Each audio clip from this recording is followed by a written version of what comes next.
guys, and welcome back to Betwixt the Books. We're here with another reading round table. It is an unthemed episode if you haven't been here before. Sometimes we do loosely have themes where we'll give a prompt to our readers, but sometimes, like today, we just say, hey, bring something you've read recently that you want to talk to us about. We are just going to go around and chat a little bit about the books that we've read. First, as always, we go around and tell you a little bit about who we are as readers and what we normally read, so if there is one person you don't want to listen to or you know isn't going to align with your reading taste, you can skip around. And then after that, in the same order, we'll go around and talk about our books. As always, we start with the lovely Gretchen. Hello, everyone. This is a long established fact on the channel now. If you've seen anything I've posted this summer, I really have not been reading. And honestly, it's literally been the roundtables where I'm like, I have to read something so that I can talk about something. I have brought on podcasts before, and that was nearly what happened today. But I found this. I don't want to get into the story too much. I'll tell you when I'm actually in talking. But I read a lot of romance, usually contemporary. There's a lot of romance coming out recently that has to do with time travel. I would like this to stop. I don't know. I was on Edelweiss the other day and I was like, why are all of these marked as contemporary, but they include time travel? Like, that's not, and I don't mean to, like, if you love that, I love that for you. But like, I just like good character stories. And sometimes those just get really weird. But anyway, new trend in romance alert. I have not been able to read a romance for a while. Otherwise, I read a lot of nonfiction, usually American based, either political, historical nonfiction. The thing that I have brought today is none of those things. Because before I became a US history crazy person, I did a lot with world history. That was my bailiwick for a really long time. I thought I wanted to be an Egyptologist when I was a kid.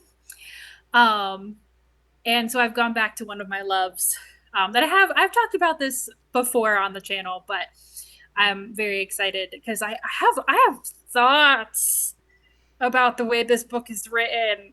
So I can't wait to tell you about them. I love that. Hi, my name's Ellen. I love books. Mm. I usually honestly listen to books. I prefer audiobooks. Um the books I usually read, 90% are fiction. Maybe two a year I'll read that are nonfiction, and sometimes the majority of those nonfiction books are self-help books. So, um the genres I enjoy are historical fiction, young adult, and horror, fantasy, sci-fi. Not super hard sci-fi though. Light, magical, realism, sci-fi. And I also, yeah, I really enjoy YA overall. And series, please. I need a good new series. I So, brought a very disturbing book today, and I can't wait to share it with you. Kayla's thank excited. you. That's my wheelhouse. Yeah, I'm thrilled too. I will also just say, studying American history makes everyone crazy, Gretchen. So at least you should feel, I don't know, at home. Um, right. Yes. Hi, I'm Taylor. I am a children's librarian, so I feel like a lot of what I do has been like graphic novels and short kind of fiction. And I'm like, I read maybe a chapter these days of a lot of things, and I'm like, okay, I get the gist. I can have an opinion on this for work. Um, but I'm always trying to build time into other things, and I have brought this week a graphic novel that was lent to me by a friend after we were discussing Patricia Highsmith's Carol. So, um, fun opportunity there, but I want to see all the directions a book can go. Worth it. Um, I'm Michaela. You've seen me around. I Hi, Michaela. am normally in the queer speculative space, usually horror and sci fi more so than fantasy, though I'm not against a fantasy book. That's generally where you will find me, and I'm being exactly the same on point today, talking about a queer horror novella. So, what else is new from me? Nothing. You get the same thing over and over again. That's all I got. I mean, that's not true. You went through, there was like fan fiction. You do literary fiction. I could talk about so much fan fiction. I just feel like it's rough when it's me just telling everyone about a fanfic that I know nobody here is going to actually go and read. Yeah. Which is not against you. It's just like it's hard for me to just talk about it. So I try. I don't know. We could have a conversation about Silk Song We did fan fiction because we've done some research on the topic now. I haven't So, read like, I any don't know. yet though. So, but next No, time neither you're have I. on, I'm purposefully going to read some Silk Song fan fiction just so that I can tell you about it. Sounds delightful. I'll read some too. All right. Well, that's both a teaser and a threat. Sorry. Okay. So we're going to get into it. And so this is cropped up on the channel before. But I am a huge, huge fan of Tudor England history specifically. I went through a huge phase with like English/British history generally. But as with many people, the Tudor era is just like, I love it there so much. I love the Broadway musical Six. I should have worn that, but I wore my History Hustler shirt instead. And so when I listened to a podcast called Not Just the Tudors, which is run by Professor Susanna Lipscomb, who, as someone who has a subscription to the BBC, I've watched a lot of her documentaries, like stuff like that. And a while ago, this person was on talking about the book that I'm going to tell you about today. And I was thinking, like, I know her name, and I think maybe it's because I've read a different book by her. So, she has like a, it's not really new, it was out in 2002, but she was on talking about like this topic. And I was like, so maybe I'll read that one because I've read something by her before. So the book that I am actually like over 2/3 of the way through is Blood, Fire, and Gold, the story of Elizabeth I and Catherine de' Medici by Estelle Perenque. I'm not sure how you say her last name. But it caught my eye because I had listened to this person talk about this on the podcast. I thought I had read a book by her before. I haven't. That's part of the story. But also I was like, this is a really interesting, despite how many books I've read on this topic, that I don't think that I've explored this before. And one of the things that I really love about these history books are like, we know a lot about like Catherine de' Medici and the de' Medici family, right? Then we know a lot about the Tudors. But reminding ourselves kind of that all these people existed in the same time is not something that books do a lot when they just focus on one person. Like I remember I was reading Ron Chernow's biography on Grant, and he mentioned Ulysses Grant, and he mentioned like Mark Twain was like part of Ulysses S. Grant getting his memoirs published. And I just went, they were alive at the same time, because this is how we teach history, right? We teach history as the stories of individuals, and we forget to teach history as like a cultural phenomenon, a continuum, stuff like that. I start reading this book, and it starts, for whatever reason, this book starts back with like Anne Boleyn.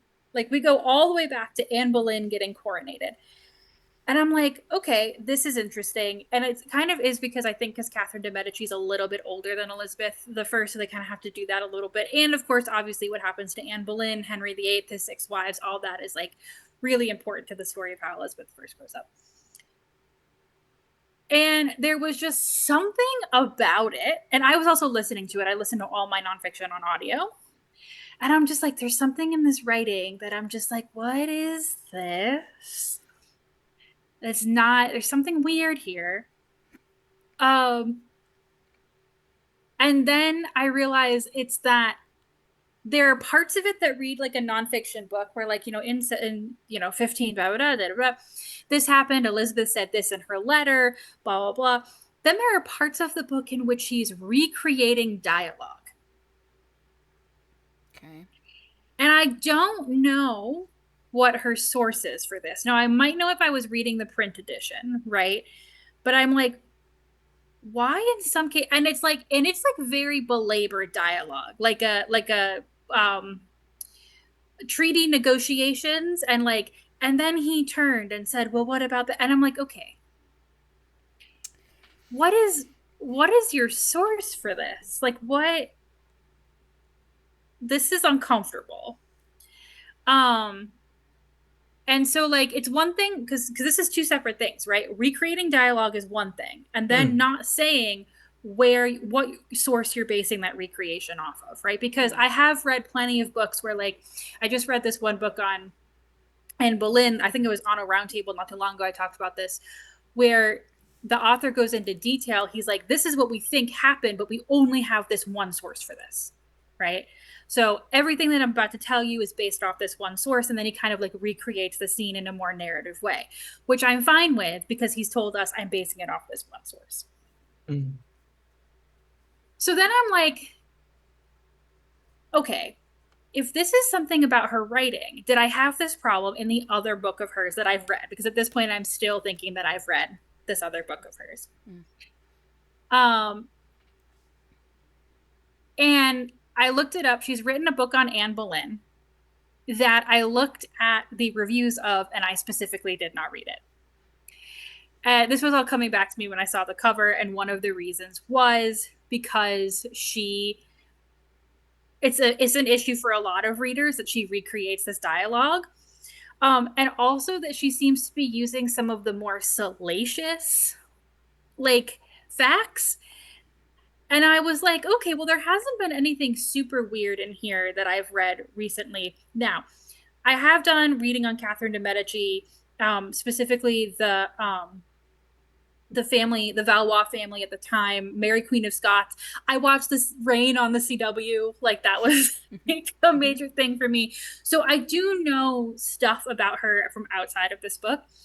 And this book goes into talking about how the reason that Catherine de Medici and her husband, King Henry of France, did not have children for an extended time into their marriage is because he was not interested in her sexually. He only wanted to sleep with his mistress, which he was very into his mistress. This is true. But then starts telling the story about the only reason they started having kids was because his mistress agreed to stimulate the king before he went in to sleep with his wife, which is a thing that could have happened. But also one of the reasons that they didn't actually spend, as from other books that I've read, Catherine and Henry got married very young. There wasn't a lot of emphasis on them having children originally because Henry had an older brother. So he wasn't even meant to be king, right? So, like, it wasn't really as big of a deal. And they were young when they got married and didn't spend a bunch of time together, especially because Henry already had a mistress who he was really into. So a lot of people are like, yeah, they weren't really under a lot of pressure until later in their marriage. And then eventually when they did start having kids, they had 10 of them. Not all of them survived into adulthood, but once they started having kids, they started having kids. But like, there's nothing in the book to suggest where this is being sourced from. Right.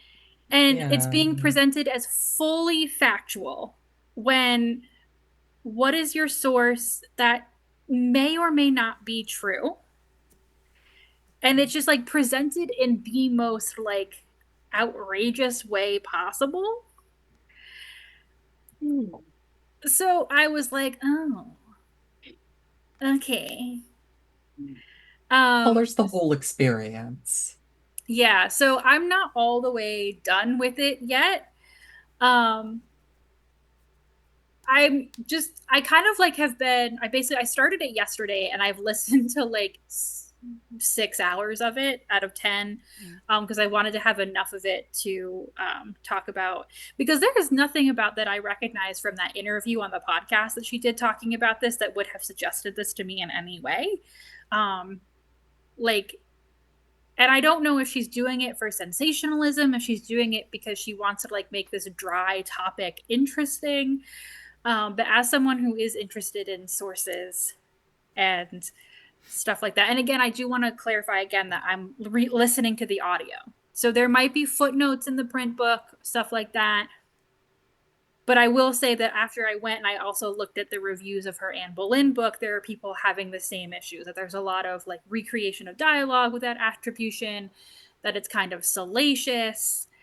So yeah, I really, really, really like the concept, which is why I'm still sticking with it, even though the writing is kind of bugging me a little bit, just because I've never seen another book that has put these two very powerful, well, queen and queen regnant, really, because Catherine de Medici is ruling with and for her sons. Unfortunately for her, she loses her husband, becomes like the queen mother. Francis, who's married to Mary, Queen of Scots, also dies young. Her other son ascends the throne at 9 years old. I believe he also dies. And then like her third son comes to so like she's got a lot of suffering going on there, while also like having to like keep France afloat through a series of boy kings. So that's why I'm still reading it. And I actually do want to finish it just because I'm curious now with this book. But yeah, this is, oh boy, I've been talking back to it. Like, why have you written it this way? Or like, please cite your sources. I literally have, you can't see this because it's on the back of my laptop, because I teach, up until last year, I'd like teach writing to freshmen. And I literally have a sticker on my laptop that says, cite your sources. It's important to me. Important. So anyway, if anyone ever needs recommendations on good Tudor history books, I'm happy to give those.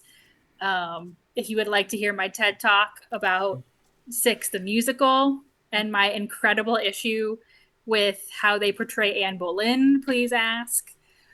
But the ditzy girl on her phone, that portrayal of her.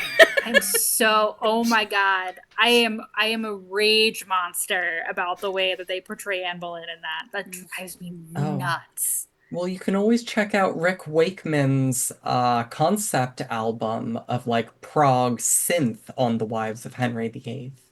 I've got that on vinyl if you ever want to come hang out. I am so flummoxed by all of the words that just came out of your mouth and what is technically an English sentence that I may have to do that to understand. Rick Wakeman was the keyboardist of Yes. Mm-hmm. When I was, a couple years ago, I was voting for the BookTube Awards, and I was doing nonfiction, and one of the nonfiction books that I got for the section that I was reading for that also had that style of, like, trying to make it fictionalized almost, where it was like, and they turned off into the sunset and thought about stuff, and I'm like, you don't know that. Like, you don't know what they were thinking about. You have no idea. So, yeah, it also bothers me with nonfiction, but I think people do it with this idea of like, I'm trying to write a nonfiction book for fiction readers, or to tie fiction readers into this, so they're using a style that would be more familiar to them.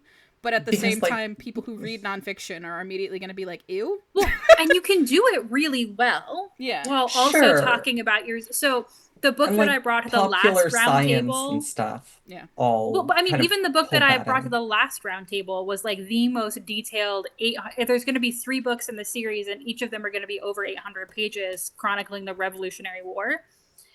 They are like disgustingly detailed level books, but at the same time, I listen to them on audio and they flow so well. And one of the things that he does is say that, like, you know, from the diary of X soldier, right, or like, you know, and then he kind of like narrativeizes, and that I don't mind, because at that point, like, he cited his source and it doesn't feel like he's like doing purple writing with the source. Yes, yeah. Right. Yeah.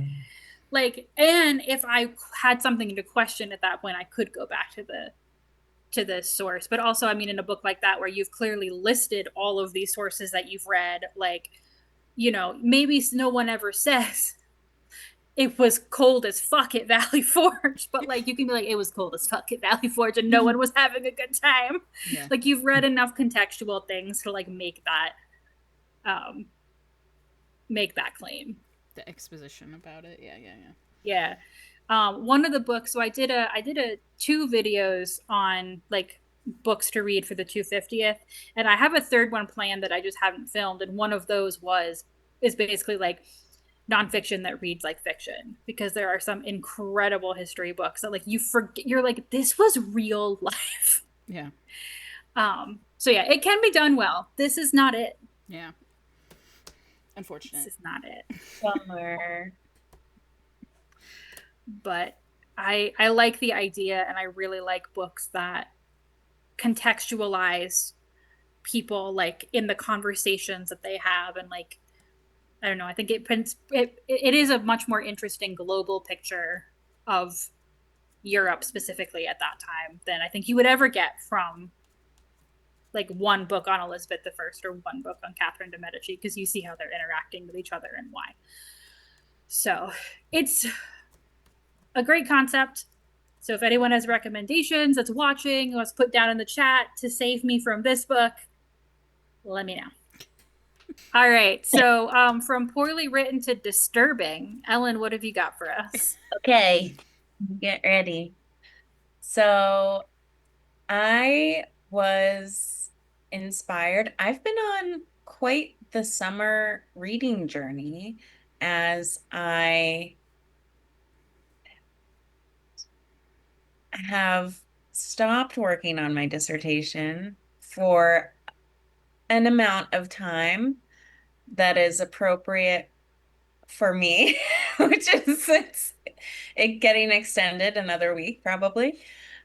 So I've been reading and listening nonstop, and it's been great. So when Gretchen and Michaela send out invites to have us on, sometimes there are themes, and I I always sign up for the unthemed ones because I don't know what I'm gonna be reading at the time or what I really like. But the theme for the next reading roundtable is women in translation, which got me thinking, I haven't really read a lot of women in translation. So I found a book. It's called Tender is the Flesh, and it's by Augustina Baz Tarica, who's an Argentinian author. And it was published almost 10 years ago in 2017. And yeah, 10 Pain. years, way back.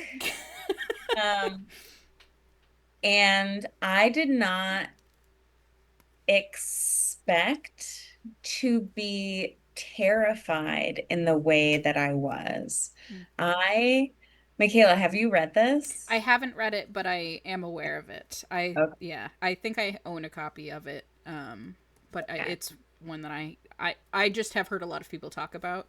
Um, just not one that I have picked up yet. Yeah, I'm really glad that I've read it. It definitely turned me off meat for a little while, and now I think about eating meat in a different way. So let me tell you what it's about. Yep. Um, I I love how forget. threatening that is on its own. Yeah.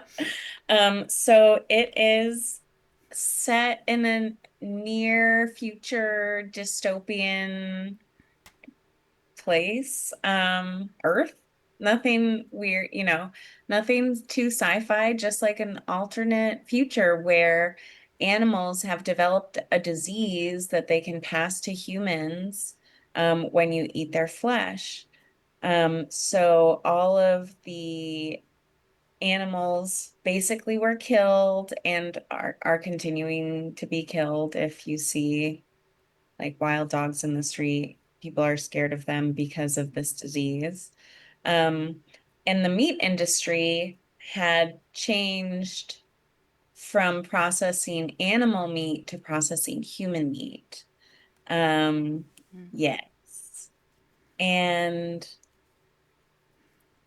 the language is chosen so carefully in this book, which I really appreciated. I actually I listen at like 1.4 and I slowed it down because I was very much enjoying this. Um, and I'm not sure if it's because of the translation, but I thought it was just like really artfully written. Mhm. Um, and so let me go back. Dystopian near future. People are eating people. People are raising humans for meat alone. And they totally separate the language of humans that are recognized as people and humans that are recognized for consumption. Um, and they explain this in the book as something along the lines of like, the language use nullifies all horrors. So you're not eating a human, you're eating a head. And just like we do with animals today, we don't call them like cows, we call them like heads of cattle. So in the book, they call the people heads. They also walk you through like a processing plant and a breeding facility. And this main character, Marcos, has these internal struggles about his father was in the pork industry and he grew up working at a pork plant or a pig plant. I don't know what they're called. Um, and he has this relationship with a butcher, and they go through all of the different ways that over time they had changed the names of parts of the meats from, hindquarters to like rump, and then, delicacies like human tongue. And there's also an abandoned zoo that he visits as he's recalling like memories from the past with his father who's sick and in a nursing home. Um, and there is some very strange but important um like ceremonies around death because people are eating people. And if you have enough money, you will make sure that your loved one is buried properly or cremated properly, and you watch the body the whole time so no one else is going to be eating them. There's also folks who sacrifice themselves from a religious community. Um, it's a really good book, but also lots of disturbing stuff. And then, okay. So Marcos works for this like very impressive like breeder, supplier, and distributor. And he's gifted, I forget, it's like first generation pure. FGP, so they haven't like done all sorts of like speed up the aging process and things that we already do to animals that we eat. Yeah. So he was gifted this woman actually, and at first he like tied her up in the barn, made sure she had water, and she didn't know how to function. It's almost like Nell from the movie Nell, you know, where it's like they don't have language. They actually cut out her vocal cords, but um yeah, it's a real reflection of the sad reality of our meat industry. And I reflected on this so hard. Some parts were incredibly hard to listen to. And then I realized that like I have the privilege of eating meat and not thinking about it. And yeah, so now I've just been more conscious of thinking about, the meat that I'm eating. We could be eating human flesh. Just kidding. Um, Especially in this day and age. right. I think No that, protections. right, I think that Except Taco Bell. At least we know they have us. right. Um, so they do say something in the books about how like the scientists have discovered that like the essential aminos that human beings need like can't be found. Like that's just not true. But it works for the book, you know. Right. Now people can, you know, be fully vegan and very healthy. Yeah, we Or have on raw. synthesized vitamins and minerals that they can just take Yes. supplementally. Yeah. So if you want to be scared in a very real way, that is not your traditional type of like horror, like boo, Yeah. uh, fantasy, sci-fi horror. This, yeah, 5 out of 5 for me. Yeah, I was definitely getting Never Let Me Go by Kazuo Ishiguro vibes for a hot minute there, and then it Hmm. just veered into full on Yeah. fright. It's a Soylent Green situation, you know. Yeah. Yeah. Pluribus. But that's That's not a book. a part of the reason why I don't think that I've picked that one up yet was because of all of the information that was coming out with the Epstein files that of the consumption of humans, and the historical consumption of humans, which has happened just in general for pretty much our entire history. Um, Cannibalism is like a weird thing that just happens a lot more than people like to talk or think about. But I think comparing the like shock and horror of that specifically and trying to use it to compare to our meat industry is like valid, Yeah. for sure. Factory farming. Yeah. Your description was very evocative. The parallels were clear. Yeah. Um, it's Wow. definitely one that it's short too, right? It's a like sub Yes. 200-ish pages. I don't know. Um, You listen to it, so you wouldn't. How yeah, audio yeah, Well, 211. 211? Yeah. yeah. And to Ellen's point, just like the just there is so much about how we live today that is the privilege to not think about it, Yeah. Yeah, right? And undeniably. yeah, so a lot of times, I mean, a lot of times that's why I read nonfiction, right? To and this is, yeah, I mean, obviously not a book that I would read, but honestly, I was just like, oh, maybe I need to get my fiance a copy of this, as someone who is vegetarian for this reason. There is too much wrong with this for me to be able to figure out how to not eat meat. So I think I'll stay over here. But Yeah. It yeah, also sort of like just shows how disconnected we are from our food sources. Even Mm-hmm. like cereal in a box. Like someone grew that plant. Someone grew that corn for my cornflakes Yeah. and the sugar that goes on my frosted flakes Yeah. and the wheat for my these are all the cereals I like. Um, and just really it makes you not care about that. It's further away, so it's like easier to not care about it.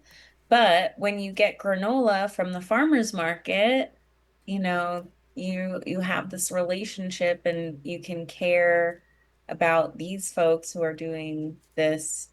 And I'm trailing off. I do want to give a spoiler because I think it really adds to the takeaway. Like my big takeaway is that so when Marcos is given this woman, this this head they call them, um, originally initially he ties her up in the barn and feeds her, but then he begins to dress her, bathe her, teaching her how to take care of herself. He then impregnates her and has a child with her because previously he had a child with his now estranged wife. Um, and that child died, um, which was it was like sudden infant death, Mm. and he's very heartbroken over that, and so is his wife, and they don't live together. Um, this is illegal to do in the book to copulate or reproduce with any heads, but he does do that, and for a moment in the book, I thought he was showing like his humanity by like bringing this um, first generation pure head into his home and teaching her how to live as a human, as a person. Mm. But then I realized towards like at the end, like he was just using her to get a baby. And he wanted the baby to be healthy. And he wanted to use this human for, to fix his life and to fill that hole from when that baby passed. Yeah, it says a lot of things about a lot of things there. Oof. Yeah. It's dark. Yikes. Yes. And also, if anyone's going to read it, like the relationship he has with the butcher is like very interesting too. So, Okay. Nice. okay. Spoiler over. Love that. Don't love Good. it, but love love love Don't that. read it. Don't love it. Don't love it, but love that. Yeah. Yeah. Shall That's I what take it horror's then? for, though. Oh, But yeah, go for it, Taylor. Yeah. okay. Light and Yeah, honestly, it's Before we better go to tell back to us. horror with Michaela. Mine's got monster fucking, so it's fine. God, that'll be reassuring. Okay, Yeah. I think, yeah, so I have the kind of graphic nonfiction, we'll call it, Flung Out of Space about the author Patricia Highsmith. Now, this is not a super long thing, and it doesn't take like a full biographical approach. It really just takes some snapshots and layering things in over it. This book's preface also acknowledges that while it uses a lot of biographical material to construct the circumstances, like all of this dialogue is reconstructed. A lot of these scenes are not, yeah, this feels like the perfect follow-up to Correct. Gretchen's, because like there's like this is really complicated in part because they are showing Patricia Highsmith in a very complex light of being, so I guess for context, she is a early to mid 20th century, not like thriller Hmm. author. She is best known for her works The Talented Mr. Ripley and Strangers on a Train. Hmm. Like within a year of Strangers on a Train coming out, it was adapted to the Alfred Hitchcock film. So like she hit it really big in terms of like making her name in literature, but that's always been very complicated, and this is trying to look at that moment.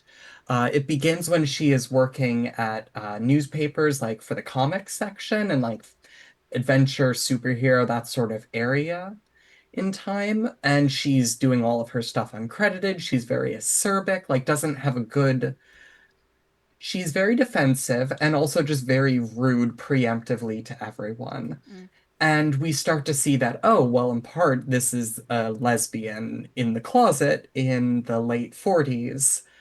Um, But when a friend of hers introduces her to up and coming Stan Lee, like, hey, I think you can ride some coattails here. I think you have a lot to offer.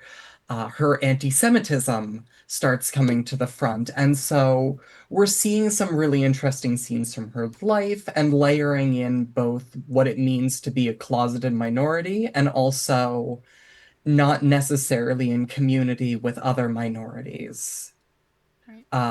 We see her time in psychotherapy, uh, with a lot of complicated stuff there.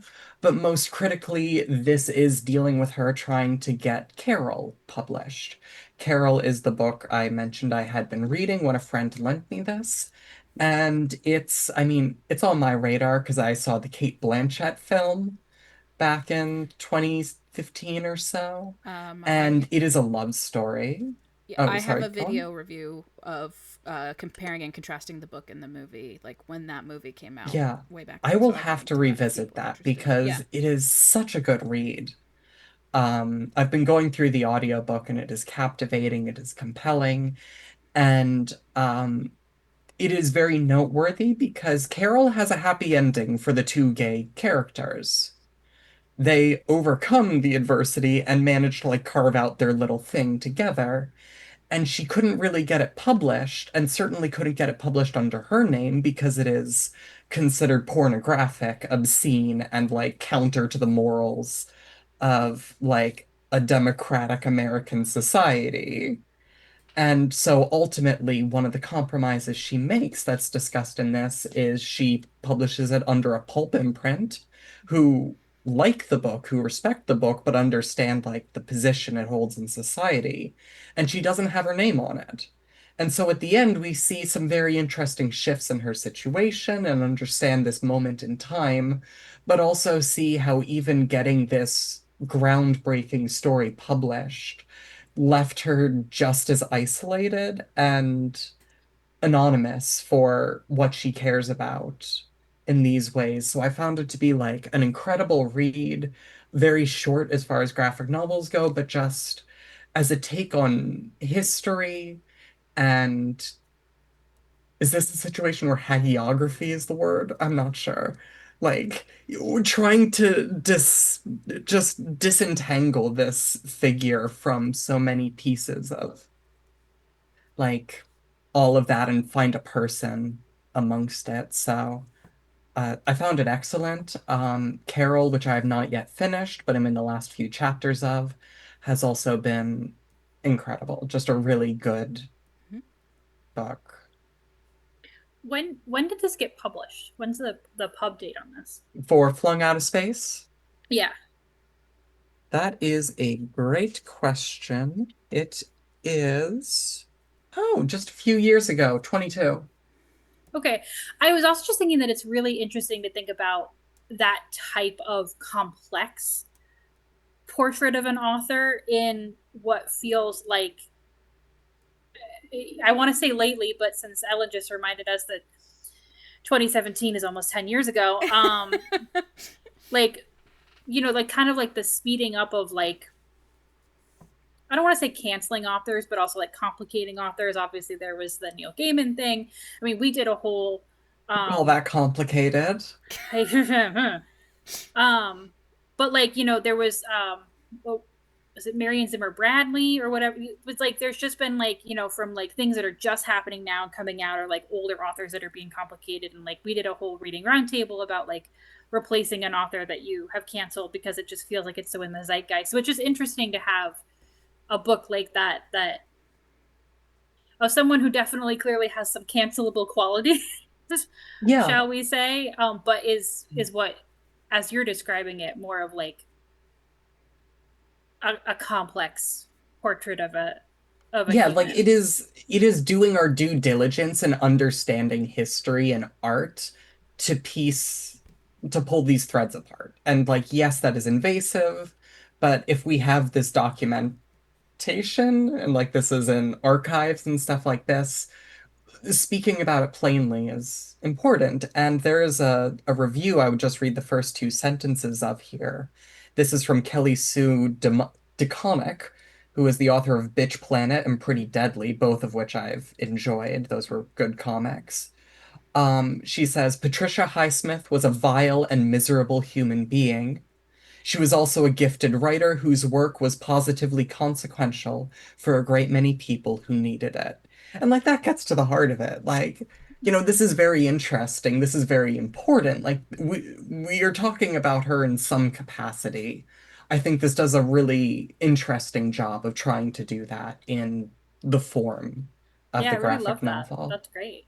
And I love the art. Like Grace Ellis is a name I see in a lot of places. I feel like Lumberjanes was my first introduction to her, but like both of them have done excellent work. Like the scripting in this, like the dialogue is so pared down and efficient. It reads a lot like her fiction, but it also just makes for such an understated narrative. I think it lands so well. All right, Perfect. Michaela, are we going to talk about fucking monsters? Yeah, man. Monsters You're gonna bring this plane and down? fucking monsters. Um, What kind of monsters? you know, Appalachian spooky in the woods monsters.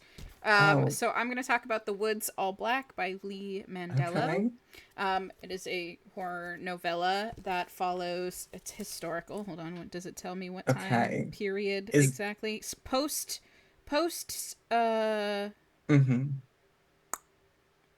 1920, so post World War One. Okay, just in time to fuck the Loveland Frogman. Sure, not that one. Okay, so there are two types of people, because Michaela said 1920s, and I was like, flappers. Well, the reason I'm saying post World War One is because the protagonist of this is a trans man who is a nurse who has to travel around to give inoculations for children.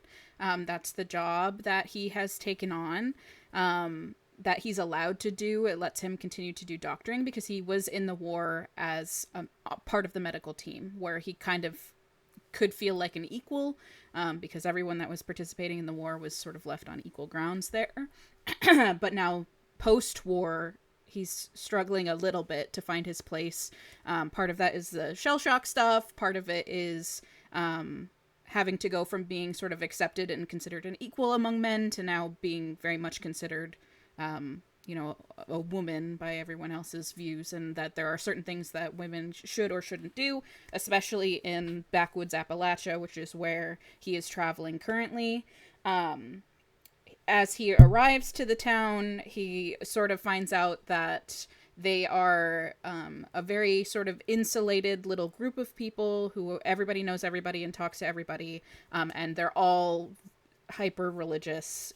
The preacher is like the most popular guy in town, and he brings everyone over for dinner parties, and everybody wants to be in his good graces, and part of that is being his type of religious. And we know that obviously a character who is transmasculine and it was maybe okay to wear pants while riding a horse into town now has to go to church and wear a dress while at church to try and create goodwill with the people here and pretend to be something that he is not.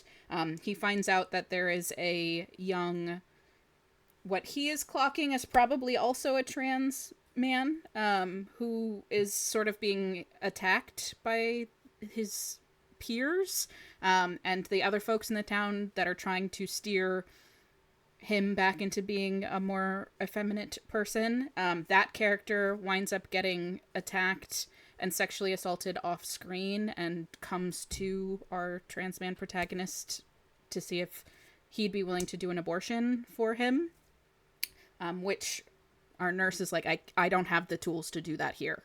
Like, I'm here to give shots to make sure that these babies don't get whooping cough. Like, I don't have the tools to do that safely. So then he runs away and goes missing, and now the town thinks that the nurse who just showed up has something to do because they can clock that they're both kind of the same type of queer. And now he's under attack and people aren't willing to trust him for that, and they want him out of the town, and they're like, you have one day to do a huge inoculation spree. Anybody who wants it can come and get the shots, and then we want you out of here by the next morning. Like, we don't want you here anymore.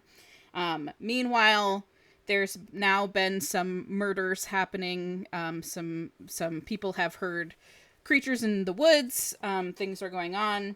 Come to find out that some sort of ritual happened, and our young trans boy who had been attacked has turned into some sort of shape-shifting monster. And this is one of the nice cozy horror books where the monster is one of the good guys here, and that the icky religious folks get what's coming to them, the rapist gets what's coming to him, all of that stuff. Like, you get to see the monster, like, being a transformative for good type creature here. So if you're going to treat me as a monster, then I will show you a monster in return type situation, which I think a lot of queer horror books sort of have themes in that way. This is very much sometimes we need it. Yeah, it's just, sometimes you like to have a situation where you get to take the power back a little bit. Why choose the bear if you can just have the claws? Yeah, you could just be the bear. So yes, there's also like a really interesting sex scene like I said, there's some monster fucking going on between the two of them, where the shape-shifting nature of the monster allows the monster to have the genital presentation that he would want to have. So, you know, there's some interesting stuff there as well. I wasn't expecting the sex scene in this one. I had no idea that that was about to happen, and then it happened, and I was like, okay, sure. that's what okay, then all right. And then It's not just for murder. Sometimes it's for other devilment. But yes, yeah, it was an interesting one to read, and really quick, really short. I think the audiobook is just a couple of hours if people prefer that, but yeah, it was a fun time. I had a good time. And as far as like cozy horror where the humans are doing more harm and to other humans than anything else, you know, sometimes it's nice to watch a monster have its way with someone who kind of had it coming. And have its way with someone who was quite happy for it to be there. Exactly. It was a good time. I had a good one. I enjoyed it. Great news. I think I have another of Lee Mandello's books upstairs, but like a longer, like full-length novel one. So I'll be interested to pick that one up soon, I think. Let me look it up so I can mention Just it. like when you were like, this is queer horror, and then like later you were like, there's monster fucking, and then you showed the cover of the book. And I was like, there are a lot of signals crossing in my brain here about like, what is this? And then the cover presentation.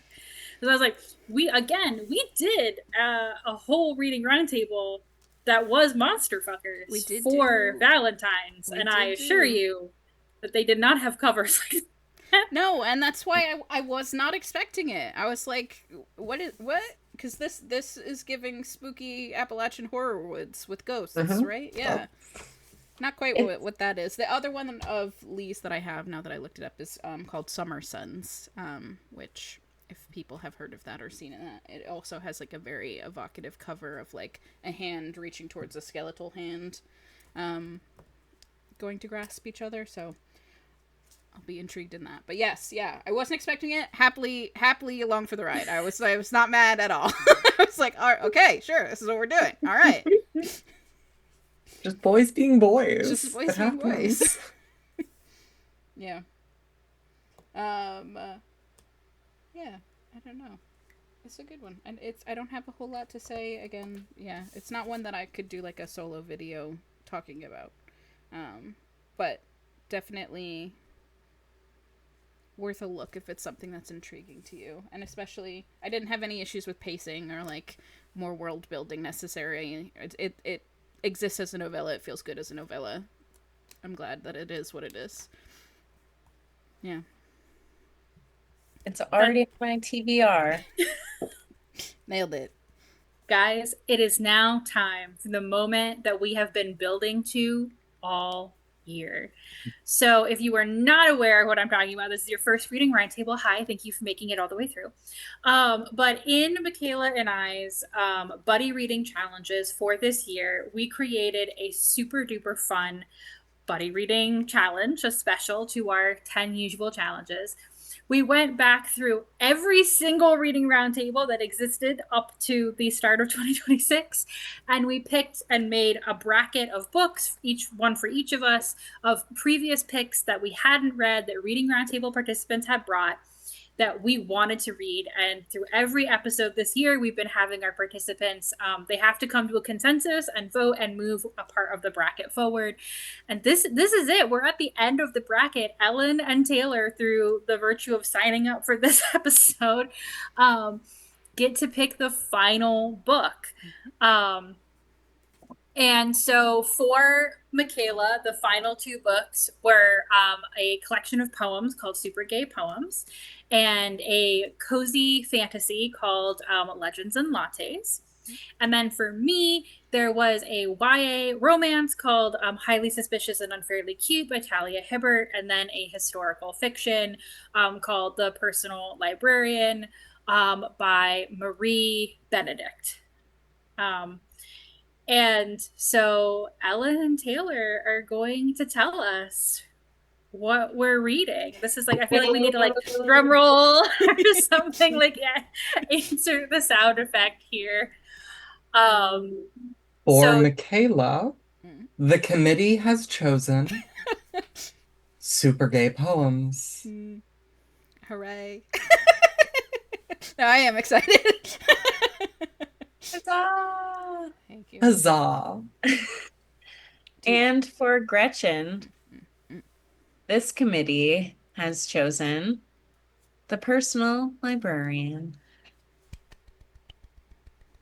We are biased about librarians, perhaps. There's a few of us here. everyone in this room has worked in a library at one point. So They're important to society's fabric. Read the a historical last- novel about one. I think, wasn't she technically Rockefeller's personal librarian? Wasn't she the personal JP librarian Morgan or JP someone? Morgan? The Yeah. personal librarian to JP Morgan, and I would consider her more as an archivist, honestly, because she did mostly collection development and assisted him in purchasing for this library that he built up. Well, I'm also very excited about this one. I've had a number of Marie Benedict's books recommended to me since I am such a history buff, and I've just never had the chance to read one, which is how it ended up on the list anyway. So I'm excited to dig into one as well. Obviously, there was Michaela and I chose the books. We wanted to read all of them, but I'm really happy to be reading this one specifically for this. Yeah.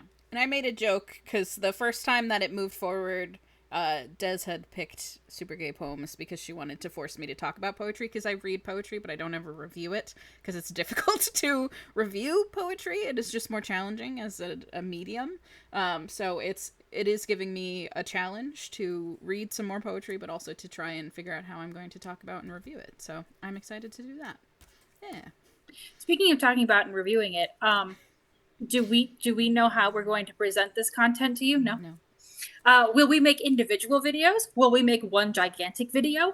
We don't know. This is all something brand new that we're trying. We weren't sure. At one point, Legends and Lattes moved up significantly in both of our brackets, and we were like, oh, are we going to end up reading the same book? And that would change it.